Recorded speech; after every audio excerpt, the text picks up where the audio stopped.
It comes from the neighboring country of France. It's a folktale, a Christmas folktale. It's called The Stranger Child.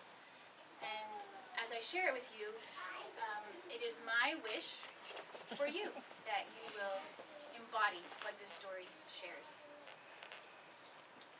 Marie and Valentine, they lived with their mother and father in a cottage near a wood. Valentine helped his father chopping wood as he was a woodcutter. Throughout the day, they would go throughout the forest chopping down trees and chopping it into smaller firewood bundles so that they could sell them in the town. And Marie, she helped her mother keeping up the house with the cooking and the baking. Some days, they were lucky enough to gather bags full of grain from the neighboring field. And other days, like the day in which I am going to tell you about, they were not so lucky. They gleaned only a small handful of grain with which to make a small loaf of bread for the whole family to share. And that night, as the family sat around their table with this meager meal before them, their mother and father reminded them of what they had reminded them of so many times. They looked at each other and said, "We have laughter for our food and love for our warmth." And it was true, for they were happy. Father took the Bible off the shelf, set it down on the table, and began to read to his family. As he read, the children listened to his words. They let the words fill their minds and their hearts. And then they heard a knock at the door. And then a small voice. "Please, I am so tired and hungry. You have some shelter for me?"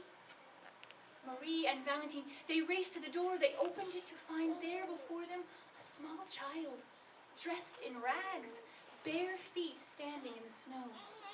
"Oh, you poor thing," Marie said. Please come inside. We don't have much, but whatever we have, it is yours." They set the child down by the fire and began to rub his feet warm. And Marie and Valentine watched as their parents gave the small amount of food that they had to the boy. And the children followed their example. As the boy, the stranger, ate their food, Valentine said, "Will you please sleep in my bed tonight? It is very comfortable and warm." And Marie, standing next to her brother, said, "Oh, and will you please use my blanket? It's so soft." So after the stranger had finished eating, the family made him comfortable in a bed, made sure he was covered, even his toes. And then the children, Marie and Valentine, got ready for bed. They made their bed on a bench close to the fire, trying to stay warm. Before they fell asleep, Marie turned to her brother and she said, "He must be so lonely and cold." And Valentine said, "Yes, we are very lucky."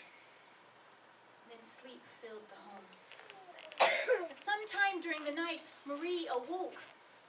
She jostled Valentine's shoulder and said, Valentine, do you hear that? There's music. There's music coming from somewhere." They got up and they rushed to the window to find the source of this music. And there, before their cabin, on the star-lit snow, were angels.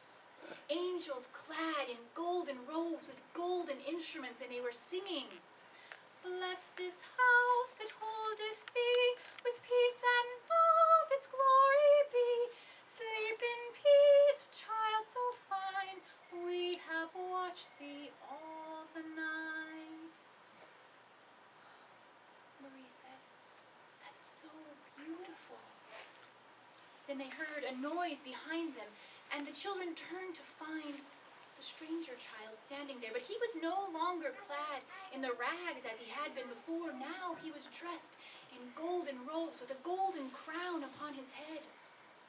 And the child said, "I am the Christ child. I wander the earth, bringing joy and blessings to the children who give and share. For your gift to me this night, you will be forever blessed." Then the stranger walked out the door and where he looked, a tree grew right before Marie and Valentine's eyes, and on the branches of the tree was covered with golden instruments and sweet treats and toys. And after the tree had grown, then the stranger disappeared, and so did the angels. But every year, the tree bore beautiful gifts to bestow on the children. And so it is with us, that as we give in our lives, and as we let Christ in, our lives will ever be blessed with beautiful gifts. Thank you so much for sharing this evening with me. Thank you, Ellen. We appreciate that.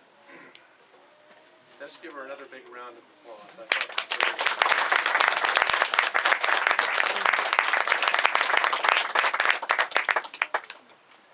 We'd like you to remember that the reason for the season is the Savior, and to learn more of Him. We'd invite you to do that. We have a short film, about a 2-minute film that we would like to show you. As you watch this, there's a question that I'd like you to keep in mind. What can you give the Savior in this special Christmas season? So keep that in mind as you listen to this.